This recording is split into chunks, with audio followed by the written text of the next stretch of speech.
Chapitre 1. Une photo, un destin. Le soleil se levait à peine sur São Paulo, colorant le ciel d'un orange vif qui contrastait avec les gratte-ciel gris de la métropole brésilienne. Dans un petit appartement du quartier de Pinheiros, Luísa Oliveira s'étirait encore ensommeillée avant de jeter un coup d'œil à son réveil. 5h30. Une nouvelle journée de travail l'attendait au café du coin où elle était serveuse depuis maintenant 3 ans. Luísa se leva, passa une main dans ses longs cheveux bruns et se dirigea vers la minuscule salle de bain.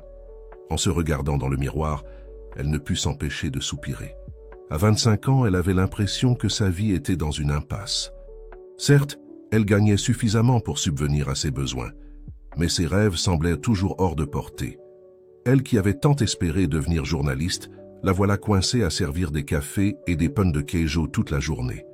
Une demi-heure plus tard, Luísa sortait de chez elle, son uniforme soigneusement repassé sous le bras. Les rues commençaient à s'animer, le vrombissement des moteurs et le bruit des klaxons formant la symphonie matinale caractéristique de São Paulo. Elle marchait d'un pas vif, saluant au passage M. Rodrigues, le kiosquier du coin qui ouvrait sa boutique. « Bon dia, Luísa, toujours aussi matinale », lança-t-il avec un sourire chaleureux. « Bon dia, Sir Rodrigues. »« Eh oui, le café ne se sert pas tout seul », répondit-elle en riant. Arrivée au café à Roma, Luísa enfila rapidement son tablier et commença à préparer la salle pour les premiers clients. L'odeur du café fraîchement moulu emplissait l'air, mêlée aux effluves sucrés des viennoiseries tout juste sorties du four. Malgré la routine, Luísa aimait ces moments de calme avant l'arrivée de la clientèle. Les heures passèrent, rythmées par le balai incessant des commandes et des services. Vers midi, alors que le rush du déjeuner battait son plein, la porte du café s'ouvrit sur un homme d'une 50aine d'années, l'air distingué dans son costume impeccable. Luísa le reconnut immédiatement. C'était Carlos Mendes, le propriétaire de l'immeuble qui abritait le café. « Bonjour, monsieur Mendes. Votre table habituelle ?» demanda-t-elle avec un sourire professionnel. « Bonjour, Luísa. Oui, s'il vous plaît, » répondit-il en lui rendant son sourire. Elle le conduisit à une table dans un coin tranquille du café, lui tendit le menu et s'éloigna pour s'occuper d'autres clients. Quelques minutes plus tard, elle revint prendre sa commande. « Ce sera comme d'habitude, monsieur Mendes. »« Un espresso et le plat du jour ?»« Exactement, merci Luísa, acquiesça-t-il. Puis après une légère hésitation, il ajouta « Dites-moi, cela fait combien de temps que vous travaillez ici maintenant ?» Surprise par cette question inattendue, Luísa répondit « Presque 3 ans, monsieur. » Carlos Mendes hocha la tête, pensif. « Et vous aimez ce travail ?»« Oh oui, » répondit-elle poliment, bien que son ton manquât de conviction. « C'est un bon endroit et les clients sont sympathiques. »« Mais ce n'est pas ce dont vous rêviez, n'est-ce pas ?» insista-t-il doucement. Luísa se figea décontenancée par la perspicacité de cet homme qu'elle ne connaissait que de vue. « Non, en effet. J'aurais aimé être journaliste, mais les circonstances. » « Les circonstances ont parfois une drôle de façon de nous surprendre, » l'interrompit M. Mendes avec un sourire énigmatique. « Tenez, j'aimerais vous montrer quelque chose. » Il sortit de sa mallette une photo qu'il lui tendit. Intriguée, Luísa la prit et la regarda. C'était l'image d'une somptueuse villa entourée d'un jardin luxuriant. Sur les marches du perron, une famille posait. Un homme, une femme et une petite fille d'environ 5 ans. « C'est une belle maison, » commenta Luísa, ne comprenant pas où il voulait en venir. « Regardez de plus près la petite fille, » insista Carlos Mendes. Luísa s'exécuta et soudain son cœur manqua un battement. Ses yeux, ce nez, ce sourire. C'était comme se regarder dans un miroir du passé. La ressemblance était frappante, presque impossible. « Mais c'est moi ?» murmura-t-elle incrédule. Carlos Mendes hocha gravement la tête. « Luísa, ce que je vais vous dire va probablement vous bouleverser, mais j'ai des raisons de croire que vous êtes la fille de Eduardo et Maria Helena Almeida, l'une des familles les plus influentes de São Paulo. » Le monde sembla tourner autour de Luísa. Elle s'appuya sur la table pour ne pas vaciller, son esprit tentant désespérément d'assimiler cette information. « Mais comment est-ce possible? J'ai grandi dans un orphelinat, Je sais et je pense avoir des explications à vous donner. Mais pas ici, pas maintenant, dit-il en jetant un coup d'œil autour d'eux. Pouvez-vous me retrouver ce soir, disons à 20h, au parc Ibirapuera? Près du lac. Luísa acquiesça machinalement, encore sous le choc. Carlos Mendes lui tendit une carte de visite. « Voici mes coordonnées. Si vous avez le moindre doute, n'hésitez pas à faire des recherches sur moi. Je suis avocat, spécialisé dans les affaires familiales. » Il se leva, laissa de l'argent sur la table pour son repas à peine touché et ajouta avant de partir « Louisa, je sais que c'est beaucoup à encaisser d'un coup, mais croyez-moi, cette rencontre pourrait changer votre vie. » Sur ces mots, il quitta le café, laissant Louisa figée, la photo toujours entre les mains. Elle la fixa longtemps, scrutant chaque détail du visage de cette petite fille qui lui ressemblait tant. Qui était-elle vraiment? Toute sa vie, elle avait cru être une orpheline sans attache, et voilà qu'en l'espace de quelques minutes, tout son monde était remis en question. Le reste de la journée passa comme dans un brouillard. Louisa effectua ses tâches mécaniquement, son esprit tournant et retournant les paroles de Carlos Mendes. À plusieurs reprises, elle fut tentée de jeter la photo et d'oublier toute cette histoire. Mais quelque chose au fond d'elle l'en empêchait. Une curiosité, un espoir peut-être qu'elle n'osait pas encore nommer. À la fin de son service, elle rentra chez elle en trombe, alluma son ordinateur et commença à faire des recherches sur Carlos Mendes et la famille Almeida. Ce qu'elle découvrit la laissa sans voix. Carlos Mendes était effectivement un avocat réputé, et les Almeida étaient l'une des familles les plus riches et influentes de São Paulo, propriétaires d'un empire immobilier et d'une fondation caritative renommée. Louisa se laissa tomber sur son lit, submergée par les émotions. Toute sa vie, elle s'était sentie différente, comme si quelque chose lui manquait. Et maintenant, elle avait peut-être une explication. Mais était-elle prête à affronter la vérité, quelle qu'elle soit? L'horloge indiquait 19h30. Il était temps pour elle de prendre une décision. Aller au rendez-vous et potentiellement bouleverser toute sa vie, ou rester dans le confort de ce qu'elle connaissait? Après un moment d'hésitation, Louisa se leva, déterminée. Elle enfila une veste, glissa la photo dans sa poche et sortit de son appartement. Alors qu'elle marchait vers le parc Ibirapuera, le cœur battant, elle ne pouvait s'empêcher de penser que sa vie était sur le point de prendre un tournant décisif. Le soleil se couchait sur São Paulo, nimbant la ville d'une lueur dorée. Louisa franchit les grilles du parc, ses pas la guidant inexorablement vers le lac où l'attendait Carlos Mendes, et peut-être les réponses à toutes les questions qui l'avaient hanté toute sa vie. Muito bem. O primeiro capítulo está concluído. Ele estabelece o cenário e introduz o conflito principal da história, mantendo-se fiel às diretrizes fornecidas. Vou agora passar para o segundo capítulo. Aqui está. Chapitre 2. Révélation au clair de lune.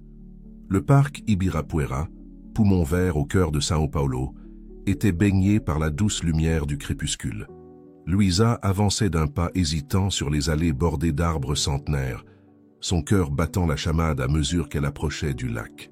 L'air était chargé d'une tension palpable, comme si la nature elle-même retenait son souffle avant les révélations à venir. Au loin, elle aperçut la silhouette de Carlos Mendes, debout près de la rive, contemplant les eaux calmes du lac. Lorsqu'il se tourna vers elle, son visage trahissait un mélange de soulagement et d'appréhension. « Vous êtes venu », dit-il simplement lorsqu'elle arriva à sa hauteur. Louisa hocha la tête, incapable de prononcer un mot tant sa gorge était nouée par l'émotion. Carlos lui fit signe de le suivre et ils marchèrent en silence pendant quelques minutes, longeant le bord du lac. Finalement, l'avocat prit la parole. « Je sais que vous devez avoir 1000 questions, Louisa. Je vais essayer d'y répondre du mieux que je peux. Mais avant tout, je dois vous dire que cette histoire est complexe et parfois douloureuse. Êtes-vous sûr de vouloir connaître la vérité ?» Louisa s'arrêta net et fixa Carlos droit dans les yeux. « Monsieur Mendes, toute ma vie j'ai eu l'impression qu'une partie de moi manquait. J'ai besoin de savoir. Qui suis-je vraiment ?» Carlos soupira profondément. « Très bien. Comme je vous l'ai dit ce matin, je pense que vous êtes la fille d'Eduardo et Maria Helena Almeida. Votre vrai nom est Sofia Almeida. » Il marqua une pause, laissant à Louisa le temps d'assimiler cette information. La jeune femme sentit ses jambes faiblir et s'assit sur un banc proche, invitant silencieusement Carlos à faire de même. « Sofia Almeida » répéta-t-elle doucement, testant ce nom étranger sur ses lèvres. « Comment est-ce possible? J'ai grandi dans un orphelinat. On m'a toujours dit que j'avais été abandonnée à la naissance. » Carlos secoua la tête. « Ce n'est pas la vérité. Vous n'avez pas été abandonnée, Sofia. Vous avez été enlevée. » Le choc de cette révélation frappa Luisa comme un coup de poing. « Enlevé » murmura-t-elle incrédule. « Oui » confirma Carlos. « Cela s'est passé il y a 20 ans. Vous aviez 5 ans à l'époque. C'était une chaude journée d'été et votre famille avait organisé une grande fête dans votre villa pour célébrer l'anniversaire de mariage de vos parents. Il y avait beaucoup de monde, beaucoup d'agitation. À un moment donné, on s'est rendu compte que vous aviez disparu. » Luisa écoutait, fascinée et horrifiée à la fois. Des images floues commençaient à danser dans son esprit, comme des souvenirs longtemps enfouis qui refaisaient à surface. Carlos poursuivit. « La police a été immédiatement prévenue. Une enquête a été ouverte, mais malgré tous les efforts, on n'a jamais retrouvé votre trace. C'était comme si vous vous étiez volatilisé. Vos parents étaient dévastés. Votre mère, Maria Elena, n'a jamais pu se remettre de votre disparition. Elle... » Il s'interrompit, semblant chercher ses mots. « Elle quoi ?» insista Luisa, le cœur serré. « Elle a fait une dépression nerveuse, » finit par dire Carlos. « Elle est internée dans une clinique psychiatrique depuis près de 20 ans maintenant. » Luisa sentit les larmes lui monter aux yeux. L'idée que sa disparition ait pu causer tant de souffrance lui était insupportable. « Et mon père ?» demanda-t-elle d'une voix tremblante. « Eduardo a continué à vous chercher pendant des années, » répondit Carlos. « Il a engagé des détectives privés, lancé des appels à témoins, offert des récompenses, mais au fil du temps, l'espoir s'est amenuisé. Il a fini par se résigner, même s'il n'a jamais vraiment abandonné. Le silence s'installa entre Luisa et Carlos, seulement troublé par le bruissement des feuilles et le clapotis de l'eau du lac. La jeune femme tentait d'assimiler toutes ces informations qui bouleversaient son existence. Après quelques instants, elle reprit la parole, sa voix à peine plus forte qu'un murmure. « Comment m'avez-vous retrouvé » demanda-t-elle, fixant l'avocat d'un regard intense. Carlos esquissa un sourire triste. « C'est une histoire assez incroyable, à vrai dire. Il y a environ 1 mois, j'ai reçu un appel d'une vieille femme, Donna Conceição. Elle était mourante et voulait se confesser d'un terrible secret qu'elle avait gardé pendant des années. Il fit une pause, observant la réaction de Luisa avant de poursuivre. Donna Conceição était l'ancienne gouvernante de la famille qui vous a enlevé. Elle n'était pas directement impliquée dans votre enlèvement, mais elle en avait été témoin et n'avait jamais osé en parler par peur des représailles. » Luisa sentit un frisson parcourir son échine. « Qui m'a enlevé ?» articula-t-elle avec difficulté. « Un couple sans enfants, » répondit Carlos. « Ils travaillaient pour vos parents comme jardiniers. Apparemment, ils étaient obsédés par l'idée d'avoir un enfant et ils ont vu en vous l'opportunité de réaliser leurs rêves. » La jeune femme ferma les yeux, submergée par une vague d'émotions contradictoires. Colère, tristesse, confusion, tout se mélangeait dans son esprit. « Que leur est-il arrivé ?» demanda-t-elle finalement. « Ils ont quitté São Paulo peu après votre enlèvement, » expliqua Carlos. « Ils se sont installés dans une petite ville de l'intérieur de l'État où personne ne les connaissait. C'est là qu'ils vous ont élevé pendant quelques années, avant l'accident. » Luisa releva brusquement la tête. « L'accident » Carlos acquiesça gravement. « Oui. D'après Donna Conceição, il y a eu un terrible accident de voiture quand vous aviez environ 8 ans. Le couple n'a pas survécu. Vous avez été placé dans un orphelinat, n'ayant aucun autre parent connu. Les souvenirs affluèrent soudain dans l'esprit de Luisa. Des images floues d'une route de campagne, le bruit assourdissant d'un choc, des sirènes. Elle avait toujours cru que ces bribes de souvenirs n'étaient que le fruit de son imagination, mais maintenant, tout prenait sens. « Je me souviens » murmura-t-elle. « Je me souviens de l'accident, mais je ne me rappelle rien d'avant, ni de ma vraie famille, ni de mon enlèvement. » Carlos posa une main réconfortante sur son épaule. « C'est normal, Sofia. Vous étiez très jeune, et le traumatisme de l'accident a probablement effacé beaucoup de vos souvenirs d'enfance. » Luisa, ou Sofia, elle ne savait plus vraiment comment se définir, resta silencieuse un long moment, perdue dans ses pensées. Puis, une question cruciale lui vint à l'esprit. « Pourquoi maintenant ?» demanda-t-elle. « Pourquoi Donna Conceição a-t-elle attendu si longtemps pour parler ?»« La culpabilité, je suppose, » répondit Carlos. « Elle savait qu'elle allait mourir et ne voulait pas emporter ce secret dans la tombe. Elle m'a contacté parce qu'elle savait que j'étais l'avocat de la famille Almeida. Elle m'a donné tous les détails qu'elle connaissait, y compris le nom de l'orphelinat où vous aviez été placé. Il sortit un dossier de sa mallette. J'ai mené ma propre enquête à partir de ces informations. J'ai retrouvé votre trace jusqu'à São Paulo, où vous aviez déménagé il y a quelques années. Et puis, par un incroyable coup du sort, j'ai appris que vous travailliez dans un café situé dans un immeuble m'appartenant. » Luisa secoua la tête, abasourdie par tous ces rebondissements.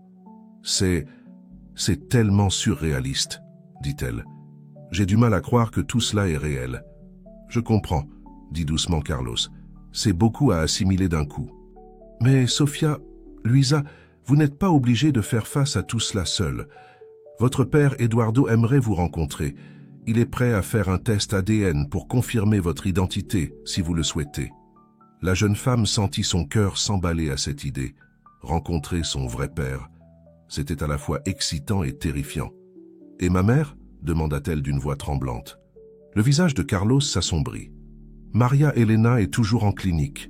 Son état s'est un peu amélioré au fil des ans, mais elle reste fragile. Eduardo pense que votre retour pourrait l'aider à guérir, mais il veut y aller doucement pour ne pas la bouleverser. » Luisa hocha la tête, comprenant la délicatesse de la situation. Elle resta silencieuse un long moment, observant les reflets de la lune sur le lac. Quand elle reprit la parole, sa voix était empreinte d'une détermination nouvelle. « Je veux rencontrer mon père, » dit-elle. « Je veux connaître la vérité sur mes origines, sur ma famille. Mais j'ai besoin de temps pour me préparer. Tout cela est tellement énorme. » Carlos acquiesça avec compréhension. « Bien sûr, prenez le temps qu'il vous faut. Eduardo est prêt à attendre. Il a attendu 20 ans, il peut bien attendre quelques jours de plus. » Il lui tendit une carte de visite. « Voici mes coordonnées. Appelez-moi quand vous serez prête.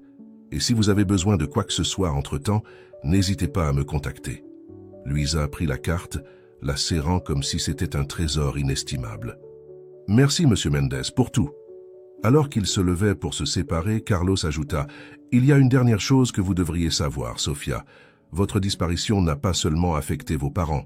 Vous avez un frère cadet, Miguel. Il est né 2 ans après votre enlèvement.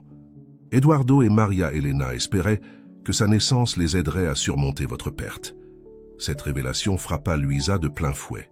Un frère, elle qui avait toujours rêvé d'avoir une famille, voilà qu'elle découvrait non seulement des parents, mais aussi un frère. « Miguel sait-il à mon sujet ?» demanda-t-elle. « Oui, » répondit Carlos. « Il a grandi avec votre photo sur la cheminée, avec les histoires de la grande sœur disparue. Il sera sûrement ravi de vous rencontrer. » Sur ces mots, ils se séparèrent. Luisa rentra chez elle, l'esprit en ébullition. Cette nuit-là, allongée dans son lit, elle ne put trouver le sommeil. Son passé, son présent et son avenir semblaient s'entremêler dans un tourbillon vertigineux. Qui était-elle vraiment?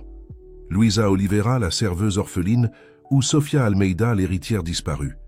Alors que l'aube pointait à l'horizon, Luisa prit une décision. Elle allait plonger dans cette nouvelle vie, découvrir la vérité sur son passé et, peut-être, trouver enfin sa place dans ce monde. Avec détermination, elle saisit son téléphone et composa le numéro de Carlos Mendes. Il était temps d'affronter son destin. O capítulo 3 está concluído. Ele aprofunda a história, revelando mais detalhes sobre o passado de Luisa, Sofia e preparando o terreno para os próximos desenvolvimentos.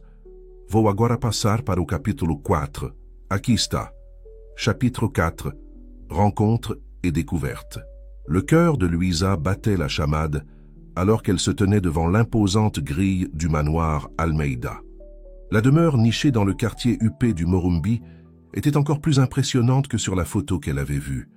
Les jardins luxuriants, la façade majestueuse, tout criait opulence et raffinement. Carlos Mendes, debout à ses côtés, lui jeta un regard encourageant. « Vous êtes prête, Sofia ?» Elle prit une profonde inspiration. « Aussi prête que je peux l'être », répondit-elle d'une voix légèrement tremblante. L'avocat pressa le bouton de l'interphone. Quelques secondes plus tard, la grille s'ouvrit silencieusement. Ils remontèrent l'allée pavée, Luisa sentant chaque pas la rapprocher d'une nouvelle vie, d'une nouvelle identité. La porte d'entrée s'ouvrit avant même qu'ils n'atteignent le perron. Un homme d'une 60aine d'années apparut, les cheveux grisonnants, le visage marqué par les années mais empreint d'une dignité indéniable. Eduardo Almeida. Pendant un instant qui sembla durer une éternité, le père et la fille se regardèrent, figés sur place. Puis, sans un mot, Eduardo descendit les marches et enveloppa Luisa dans une étreinte puissante. laissant libre cours à 20 ans de chagrin et d'espoir refoulés. « Ma petite Sophia, murmura-t-il, la voix brisée par l'émotion, tu es enfin rentrée à la maison. » Louisa, submergée par l'intensité du moment, ne put retenir ses larmes. Toute sa vie, elle avait rêvé de cet instant, de cette étreinte paternelle qu'elle n'avait jamais connue. Lorsqu'ils se séparèrent enfin, Eduardo essuya ses yeux d'un revers de main et invita Luisa et Carlos à entrer. L'intérieur de la maison était aussi somptueux que l'extérieur le laissait présager, mais Luisa remarqua immédiatement les nombreuses photos de famille qui ornèrent les murs. Sur beaucoup d'entre elles, elle reconnut la petite fille de la photo que Carlos lui avait montrée, elle-même plus jeune. « J'ai tant de choses à te dire, tant de choses à te demander, » dit Eduardo en les guidant vers le salon. « Mais avant tout, je veux que tu saches que nous n'avons jamais cessé de te chercher, jamais cessé de t'aimer. » Luisa hocha la tête, incapable de parler tant l'émotion lui serrait la gorge. Ils s'installèrent dans de confortables fauteuils, et Eduardo commença à raconter l'histoire de leur famille. Il parla de l'empire immobilier créé par son propre père, de son mariage avec Maria Elena, de la naissance de Sofia, leur petit miracle après des années d'essais infructueux. « Tu étais notre rayon de soleil, » dit-il, les yeux brillants de larmes contenues. Et puis, ce jour-là, il s'interrompit, submergé par les souvenirs douloureux. Luisa tendit instinctivement la main pour la poser sur celle de son père. Ce simple geste sembla lui donner la force de continuer. Eduardo raconta l'horreur de la disparition, les recherches frénétiques, l'enquête qui n'aboutissait à rien. Il parla de la descente aux enfers de Maria Elena, de son internement, de sa propre lutte pour ne pas sombrer dans le désespoir. « Et puis il y a eu Miguel, » dit-il avec un faible sourire. « Ta mère elle allait très mal. Les médecins pensaient qu'une nouvelle grossesse pourrait l'aider à surmonter sa dépression. Et ça a marché, dans une certaine mesure. Miguel lui a redonné une raison de vivre. À ce moment-là, comme s'il avait été invoqué, un jeune homme d'une vingtaine d'années entra dans la pièce. Grand, les cheveux noirs et les yeux sombres comme ceux de Luisa, il ne pouvait être que Miguel. Il s'arrêta net en voyant Luisa, les yeux écarquillés de surprise. « Sofia » murmura-t-il, incrédule. Luisa se leva, mal à l'aise. « Oui. Enfin, je m'appelle Luisa maintenant, mais oui, je suis ta sœur. » Miguel resta immobile pendant quelques secondes, puis soudain, un large sourire illumina son visage. En deux enjambées, il fut près de Luisa et la serra dans ses bras. « J'ai passé toute ma vie à rêver de ce moment, » dit-il, la voix tremblante d'émotion. « Bienvenue à la maison, grande sœur. » L'après-midi passa comme dans un rêve. Luisa, ou Sofia, elle commençait à s'habituer à ce nom, découvrait sa famille, son histoire, sa véritable identité. Eduardo et Miguel lui montrèrent des albums photos, lui racontèrent des anecdotes de son enfance dont elle n'avait aucun souvenir. Mais malgré la joie des retrouvailles, une ombre planait sur cette réunion de famille. L'absence de Maria Elena était palpable. « Quand pourrais-je voir maman ?» demanda finalement Luisa. Eduardo et Miguel échangèrent un regard inquiet. « Ta mère est fragile » expliqua doucement Eduardo. « Nous devons y aller progressivement. Le docteur Ferreira, son psychiatre, pense qu'il faut la préparer doucement à ton retour. » Luisa acquiesça, comprenant la délicatesse de la situation. « Et que va-t-il se passer maintenant ?» demanda-t-elle, soudain consciente de l'immensité du changement qui s'opérait dans sa vie. « C'est à toi de décider, ma chérie, » répondit Eduardo. « Nous voulons que tu fasses partie de notre vie, mais nous comprenons que c'est beaucoup à Assim, chapitre 5, l'héritage inattendu. » Les jours qui suivirent furent un tourbillon d'émotions et de découvertes pour Luisa. Chaque matin, elle se réveillait en se demandant si tout cela n'était qu'un rêve. Mais la réalité de sa nouvelle vie la rattrapait rapidement. Eduardo avait insisté pour qu'elle emménage dans le manoir familial, mais Luisa avait préféré garder son petit appartement, du moins pour le moment. Elle avait besoin de cet espace familier pour digérer tous ces changements. Ce matin-là, elle se préparait pour une nouvelle journée chargée. Eduardo l'avait invitée à visiter le siège de l'entreprise familiale, Almeida Empreendimentos. Alors qu'elle enfilait une tenue plus élégante que ses habituels jeans et t-shirts, son téléphone sonna. C'était Miguel. « Bonjour, grande sœur », lança-t-il joyeusement. « Prête pour le grand plongeon dans le monde des affaires ?» Luisa ne put s'empêcher de sourire. En quelques jours à peine, Miguel était devenu un véritable allié, l'aidant à naviguer dans les eaux troubles de sa nouvelle vie. « Aussi prête que possible, répondit-elle, mais je ne sais pas trop à quoi m'attendre. »« Ne t'inquiète pas, la rassura Miguel. Papa veut juste te montrer l'entreprise, pas te bombarder PDG du jour au lendemain. Quoique... » Il y avait une note d'hésitation dans sa voix qui intrigua Luisa. « Quoique quoi » demanda-t-elle. « Rien, rien, répondit rapidement Miguel. « On se retrouve là-bas, d'accord ?» Avant qu'elle ne puisse insister, il avait raccroché. Perplexe, Luisa termina de se préparer et quitta son appartement. 1 heure plus tard, elle se tenait devant l'imposant gratte-ciel qui abritait le siège d'Almeida Empreendimentos. Eduardo l'attendait dans le hall, un sourire chaleureux aux lèvres. « Bienvenue, ma chérie, » dit-il en l'embrassant. « Prête à découvrir l'héritage des Almeida ?» Luisa hocha la tête, impressionnée par le luxe qui l'entourait. Ils prirent l'ascenseur jusqu'au dernier étage où se trouvait le bureau d'Eduardo. En entrant, Luisa fut immédiatement frappée par la vue panoramique sur São Paulo. « C'est magnifique, murmura-t-elle. « N'est-ce pas ?» acquiesça Eduardo. « J'ai toujours aimé cette vue. Elle me rappelle l'ampleur de notre responsabilité envers cette ville et ses habitants. » Il s'assit derrière son bureau et invita Luisa à prendre place en face de lui. Son expression était devenue sérieuse. « Sofia, Luisa, commença-t-il, il y a quelque chose dont nous devons parler. Quelque chose d'important concernant ton avenir et celui de l'entreprise. » Luisa sentit son cœur s'accélérer. Était-ce ce à quoi Miguel avait fait allusion? « Comme tu le sais peut-être, » poursuivit Eduardo, Almeida Empreendimentos est une entreprise familiale. Depuis sa création par mon père, il a toujours été prévu qu'elle serait transmise à la génération suivante. Il fit une pause, scrutant le visage de Luisa. Pendant longtemps, j'ai cru que cette responsabilité reviendrait uniquement à Miguel. Mais maintenant que tu es revenu, Luisa comprit soudain où il voulait en venir. « Vous voulez que je travaille dans l'entreprise ?» demanda-t-elle, incrédule. Eduardo sourit. « Pas seulement travailler, ma chérie, je veux que tu en prennes la direction, aux côtés de Miguel. » Le choc laissa Luisa sans voix. Elle, qui il y a encore quelques semaines servait des cafés, se voyait maintenant proposer la direction d'une entreprise, valant des millions. « Mais je n'ai aucune expérience dans les affaires, » protesta-t-elle faiblement. « Je ne sais rien de la gestion d'une entreprise. »« Tu apprendras, » répondit Eduardo avec confiance. « Tu as ça dans le sang, Sofia, et puis tu ne seras pas seule.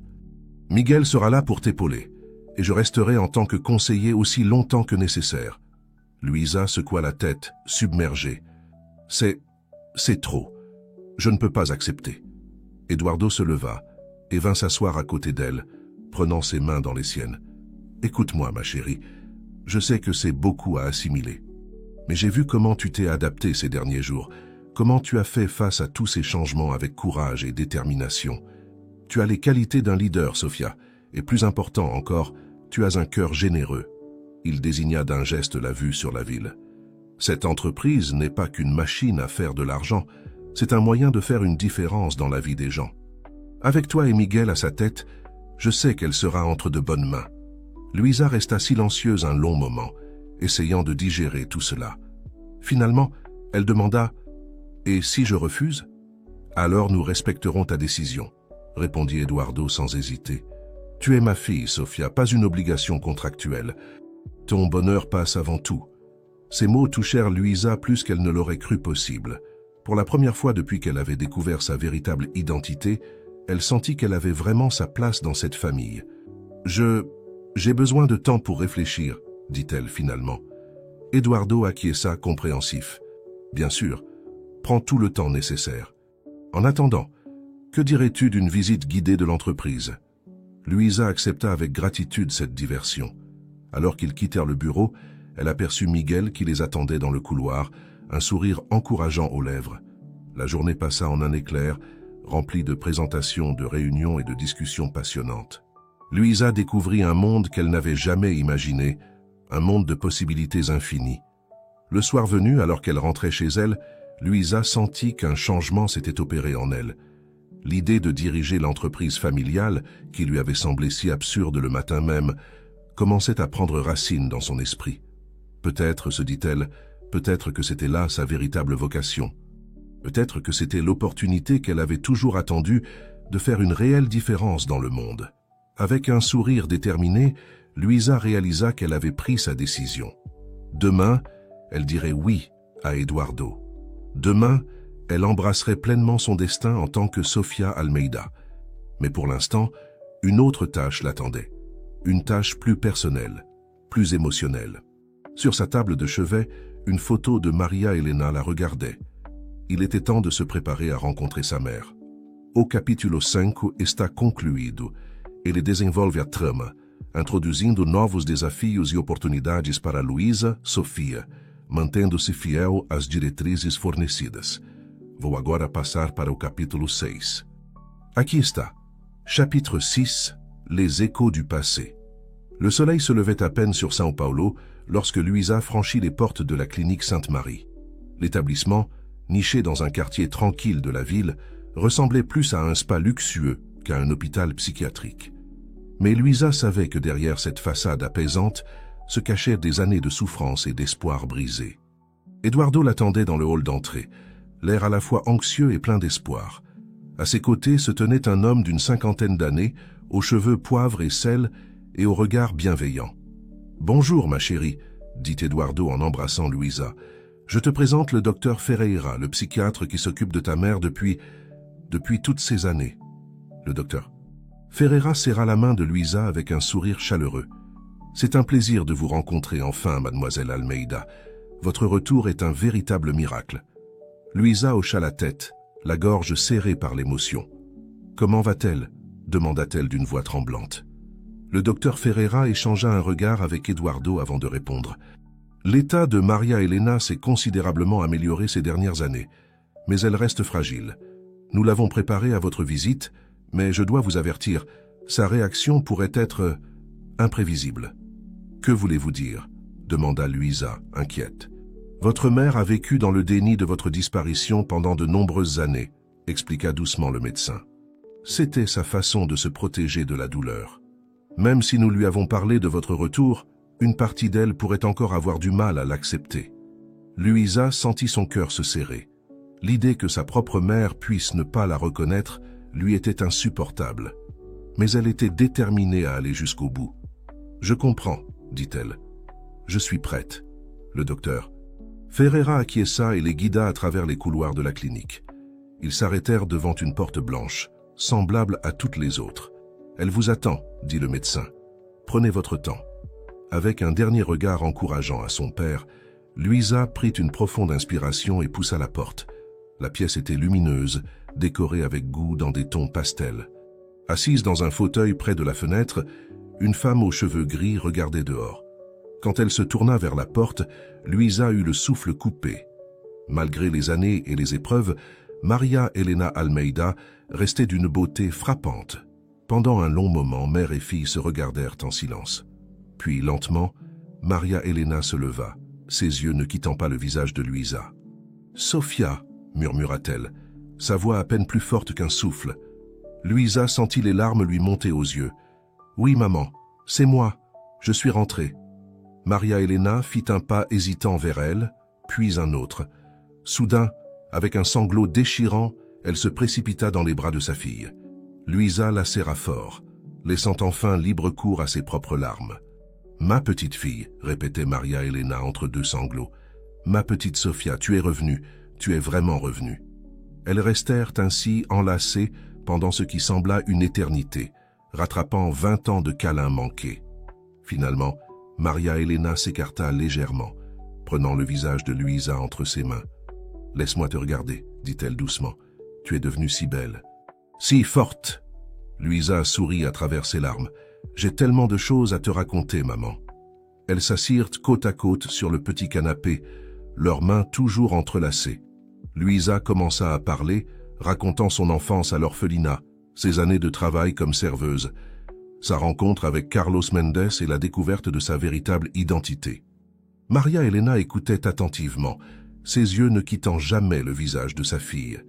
De temps en temps, elle hochait la tête ou posait une question, mais la plupart du temps, elle se contentait d'écouter, comme si elle essayait d'absorber chaque mot, chaque détail de la vie de sa fille perdue. Lorsque Luísa eut fini son récit, un silence confortable s'installa entre elles.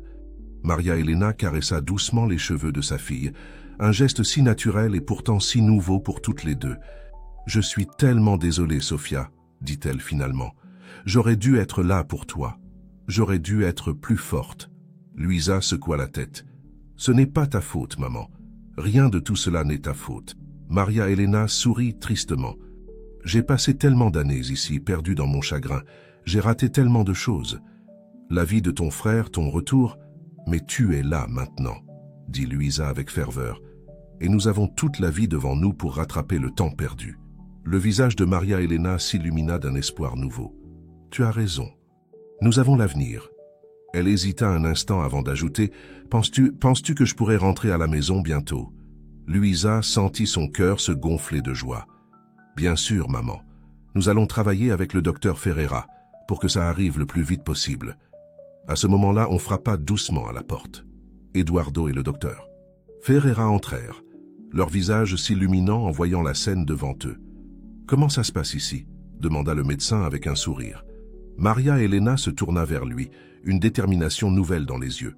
« Docteur, je pense qu'il est temps que nous parlions de ma sortie. » Chapitre 7. Nouveaux horizons. Les semaines qui suivirent la réunion de Luisa avec sa mère furent un tourbillon d'activités et d'émotions.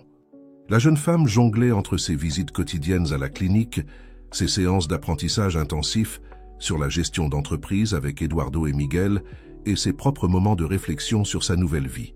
Un matin, alors que Luisa prenait son petit déjeuner dans la cuisine du manoir Almeida, où elle avait finalement accepté d'emménager, Miguel entra en trombe, agitant un journal.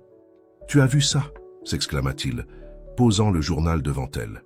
Luisa jeta un coup d'œil à la une et sentit son cœur manquer un battement. Là, en première page, s'étalait une photo d'elle et d'Eduardo sortant de l'immeuble d'Almeida Empreendimentos. Le titre proclamait en gros caractères « L'héritière perdue des Almeida retrouvée ». « Oh non !» gémit-elle. « Comment ont-ils su ?» Miguel haussa les épaules. « Les journalistes ont leurs sources. On ne pouvait pas garder ça secret éternellement. » À ce moment-là, Eduardo entra dans la cuisine, l'air préoccupé. « J'ai vu les nouvelles, » dit-il. « Je suis désolé, ma chérie. J'aurais voulu te protéger de ça plus longtemps. » Luisa secoua la tête. « Ce n'est pas de ta faute, papa. Je suppose que je devais m'y attendre. » Eduardo sourit tendrement en entendant Luisa l'appeler papa. C'était encore nouveau pour eux deux, mais ça sonnait juste. « Nous allons devoir faire une déclaration officielle, » dit-il. « Les spéculations vont bon train et il vaut mieux que nous contrôlions le récit. » Luisa acquiesça bien que l'idée de faire face aux médias la terrifia. « Que dois-je faire ?»« Pour l'instant, rien, » répondit Eduardo. « Je vais organiser une conférence de presse pour la semaine prochaine. Ça nous laissera le temps de nous préparer. » Les jours qui suivirent furent intenses. Entre les séances de media training, les discussions stratégiques avec l'équipe de communication d'Almeida Empreendimentos et ses visites à sa mère, Luisa avait à peine le temps de respirer. La veille de la conférence de presse, alors qu'elle se préparait à aller se coucher, on frappa doucement à sa porte. C'était Maria Elena, qui avait obtenu une permission spéciale pour quitter la clinique quelques heures. « Maman !» s'exclama Luisa, surprise et ravie. « Que fais-tu ici ?» Maria Elena entra dans la chambre, un sourire doux aux lèvres. « Je voulais te voir avant demain. Je sais que tu dois être nerveuse. » Luisa hocha la tête, reconnaissante de la compréhension de sa mère. « Je suis terrifiée, admit-elle. Et si je dis quelque chose de travers? Si je ne suis pas à la hauteur ?» Maria Elena s'assit sur le lit et tapota la place à côté d'elle, invitant Luisa à la rejoindre. « Ma chérie, » dit-elle doucement, « tu as déjà surmonté tellement d'épreuves. Tu es forte, intelligente et pleine de compassion. Tu seras merveilleuse. » Ces mots, venant de cette mère qu'elle connaissait à peine mais qu'elle aimait déjà profondément, réchauffèrent le cœur de Luisa. « Merci, maman, » murmura-t-elle, se blottissant contre Maria Elena. Le lendemain matin, Luisa se tenait devant un miroir ajustant nerveusement son tailleur. Eduardo et Miguel l'attendirent dans le hall, prêts à affronter ensemble la tempête médiatique qui les attendait. La salle de conférence de l'hôtel de luxe choisi pour l'événement était bondée. Journalistes, photographes et caméramens se bousculaient pour obtenir la meilleure place. Quand Luisa entra, suivie de près par son père et son frère, un silence soudain tomba sur l'assemblée, rapidement remplacé par le crépitement frénétique des appareils photo.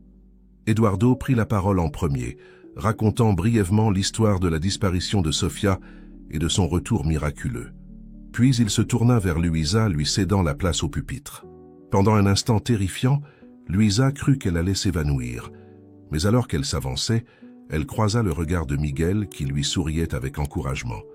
Elle pensa à sa mère, à la force qu'elle avait montrée en surmontant sa maladie. Elle pensa à toutes ces années passées à se battre seule, à survivre, et soudain, elle sut exactement quoi dire. « Bonjour à tous », commença-t-elle d'une voix claire et assurée. « Je m'appelle Sofia Almeida, mais pendant 20 ans, j'ai été connue sous le nom de Luisa Oliveira. Mon histoire est à la fois extraordinaire et tragiquement ordinaire. Extraordinaire parce que j'ai retrouvé ma famille après tant d'années. Ordinaire parce que, comme tant d'autres enfants au Brésil et dans le monde, j'ai grandi sans connaître mes origines, luttant chaque jour pour survivre et trouver ma place dans ce monde. » Elle fit une pause, balayant la salle du regard. « Aujourd'hui, je me tiens devant vous non seulement comme l'héritière retrouvée des Almeida, mais aussi comme une voix pour tous ceux qui n'en ont pas. Je m'engage à utiliser ma position privilégiée pour faire une différence dans la vie de ceux qui, comme moi autrefois, luttent dans l'ombre. » Les questions fusèrent après son discours, mais Luisa les géra avec grâce et honnêteté, gagnant le respect des journalistes présents. Quand la conférence de presse se termina, elle se sentait épuisée mais étrangement euphorique. « Tu as été incroyable », lui dit Miguel en la serrant dans ses bras.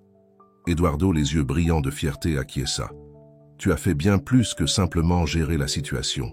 Tu as transformé cette histoire en quelque chose de positif, en une opportunité de faire le bien. » Luisa sourit, sentant pour la première fois qu'elle avait vraiment trouvé sa place.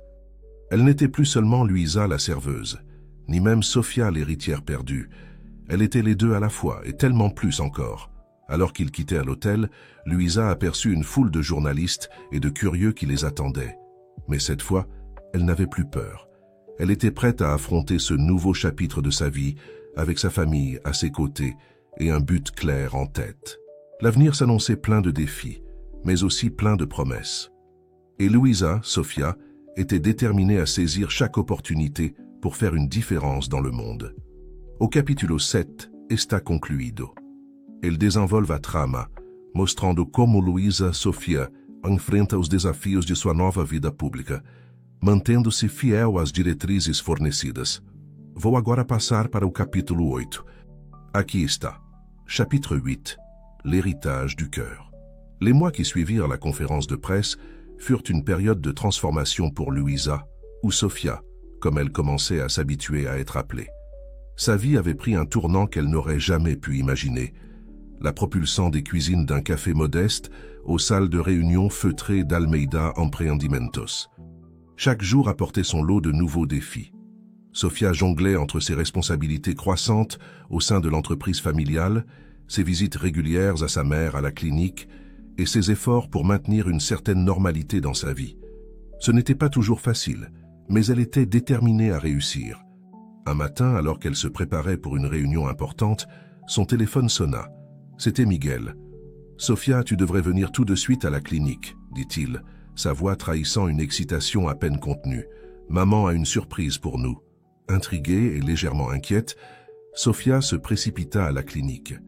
En arrivant, elle trouva Miguel et Eduardo qui l'attendaient dans le hall, tous deux arborant de larges sourires. « Que se passe-t-il » demanda-t-elle, perplexe. « Tu verras » répondit mystérieusement Eduardo. Ils la conduisirent à la chambre de Maria Elena. Quand ils entrèrent, Sofia eut le souffle coupé. Sa mère était debout, habillée non pas de sa robe de chambre habituelle, mais d'une élégante tenue de ville. Ses cheveux étaient coiffés avec soin et son visage rayonnait d'une joie qu'elle n'avait jamais vue auparavant. « Maman » murmura Sofia, n'osant y croire. Maria Elena s'avança vers elle, les bras grands ouverts. « Ma chérie, dit-elle en l'enlaçant, je rentre à la maison aujourd'hui. » Sofia sentit les larmes lui monter aux yeux. « C'est vrai ? Tu es guérie ? Disons que je suis sur la bonne voie, » répondit Maria Elena avec un sourire. « Le docteur Ferreira pense que je suis prête à affronter le monde extérieur, avec le soutien de ma famille, bien sûr. » Les jours qui suivirent furent remplis de joie et d'ajustement. Maria Elena redécouvrait sa maison, sa famille et le monde qui avait tant changé pendant son absence. Sofia passait autant de temps que possible avec elle, rattrapant les années perdues, partageant des histoires, des rires et parfois des larmes. Un soir, alors qu'elles étaient assises dans le jardin, regardant le soleil se coucher sur São Paulo, Maria Helena prit la main de sa fille. « Sofia, dit-elle doucement, je voulais te parler de quelque chose d'important. » Sofia se tourna vers elle, attentive. « Qu'y a-t-il, maman ? » « Tu sais, pendant toutes ces années à la clinique, j'ai beaucoup réfléchi, commença Maria Helena, à ce qui était vraiment important dans la vie, et j'en suis venu à une conclusion. Ce n'est pas l'argent, ni le pouvoir, ni même le succès.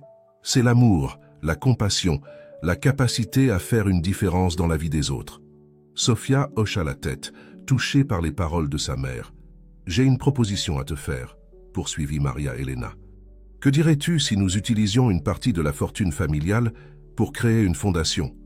Une fondation qui aiderait les enfants comme toi, ceux qui ont grandi sans connaître leurs origines, ceux qui luttent pour trouver leur place dans le monde. » Les yeux de Sofia s'illuminèrent. « Maman, c'est une idée merveilleuse !» Maria Helena sourit, ravie de l'enthousiasme de sa fille. « J'en ai déjà parlé à ton père et à Miguel. Ils sont d'accord. Mais je voulais que ce soit toi qui prennes la tête de ce projet. Après tout, qui mieux que toi pourrait comprendre les besoins de ses enfants ?» Sofia sentit une vague d'émotion la submerger. C'était exactement ce dont elle avait rêvé, utiliser sa nouvelle position pour faire une réelle différence. « J'accepte, » dit-elle, la voix tremblante d'émotion. « Merci, maman, c'est le plus beau cadeau que tu pouvais me faire. » Les semaines suivantes furent consacrées à la mise en place de la fondation Almeida. Sofia y mit toute son énergie, travaillant d'arrache-pied pour définir la mission de la fondation, recruter une équipe passionnée et établir des partenariats avec des organisations locales. Le jour du lancement officiel de la fondation arriva enfin. Sofia se tenait sur l'estrade face à une foule de journalistes, de dignitaires et de représentants d'associations. Sa famille était au premier rang, l'encourageant du regard. « Mesdames et messieurs, » commença-t-elle, sa voix portée par une conviction profonde, « je me tiens devant vous aujourd'hui, non pas comme l'héritière des Almeida, mais comme quelqu'un qui a connu la lutte et l'incertitude.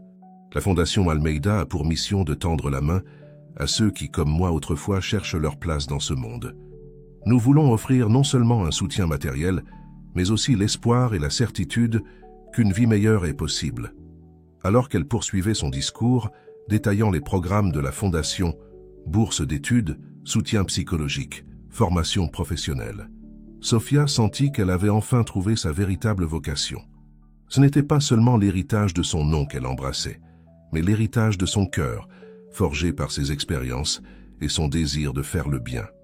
À la fin de la cérémonie, alors que la foule applaudissait chaleureusement, Sofia descendit de l'estrade et se jeta dans les bras de sa famille.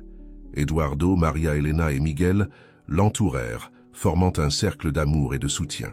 « Je suis si fière de toi », murmura Maria Helena, les larmes aux yeux. « Nous le sommes tous », ajouta Eduardo. Sofia les regarda tous, son cœur débordant de gratitude et d'amour.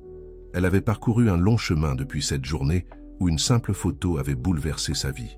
Mais maintenant, entourée de sa famille retrouvée et portée par un but plus grand qu'elle-même, elle savait qu'elle était exactement là où elle devait être. Chapitre 9. L'avenir en héritage. Un an s'était écoulé depuis le lancement de la Fondation Almeida. Sofia, assise dans son bureau au sommet de la tour Almeida Empreendimentos, contemplait la ville qui s'étendait à ses pieds. São Paulo, cette métropole tentaculaire qui avait été le théâtre de tant de changements dans sa vie, semblait différente à ses yeux maintenant. Ce n'était plus seulement une jungle urbaine impitoyable, mais un terrain fertile d'opportunités et d'espoir. Un coup discret à la porte interrompit ses réflexions. C'était Miguel, un large sourire aux lèvres. « Prête pour la grande réunion, grande sœur ?» demanda-t-il avec un clin d'œil. Sofia acquiesça, sentant un mélange d'excitation et d'appréhension monter en elle. Aujourd'hui était un grand jour, non seulement pour la Fondation, mais aussi pour l'avenir d'Almeida Empreendimentos. Ils se dirigèrent ensemble vers la salle de conférence où les attendaient Eduardo, Maria Helena et les membres du conseil d'administration. L'atmosphère était chargée d'anticipation.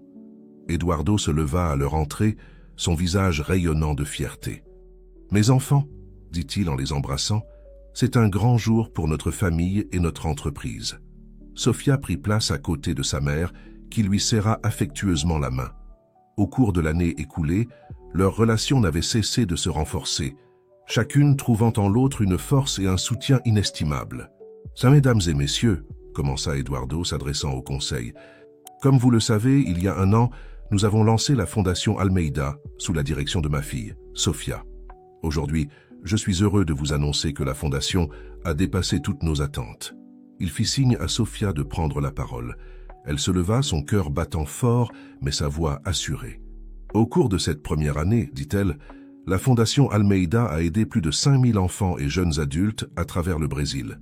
Nous avons accordé 500 bourses d'études, lancé 20 programmes de formation professionnelle et ouvert 5 centres de soutien psychologique. Mais plus important encore, nous avons donné de l'espoir à ceux qui n'en avaient plus. » Un murmure approbateur parcourut l'assemblée. Sofia continua, détaillant les projets futurs de la Fondation, son expansion prévue dans d'autres pays d'Amérique latine et les partenariats stratégiques en cours de négociation. Quand elle eut terminé, Eduardo reprit la parole. « Le succès de la Fondation nous a montré une chose. L'avenir d'Almeida Empreendimentos réside dans un équilibre entre la réussite commerciale et la responsabilité sociale. C'est pourquoi j'ai une annonce importante à faire. » Il fit une pause, balayant la salle du regard. « À partir d'aujourd'hui, je me retire de mon poste de PDG. À ma place, je nomme conjointement mes enfants, Sofia et Miguel Almeida, pour diriger l'entreprise. » Un silence stupéfait accueillit cette déclaration, rapidement suivie d'applaudissements enthousiastes. Sofia et Miguel échangèrent un regard mêlé de surprise et d'émotion. Sofia apportera sa vision humanitaire et sa compréhension profonde des enjeux sociaux, poursuivit Eduardo. Miguel, avec son expertise en finance et en stratégie, assurera la solidité économique de nos opérations. Ensemble, ils mèneront Almeida Empreendimentos vers un avenir où le succès se mesurera non seulement en termes de profit, mais aussi d'impact positif sur la société. La réunion se termina dans une atmosphère d'excitation et d'optimisme. Alors que les membres du conseil se dispersaient, la famille Almeida resta dans la salle, savourant ce moment. Maria Elena serra ses enfants dans ses bras. « Je suis tellement fière de vous deux, » dit-elle, les larmes aux yeux.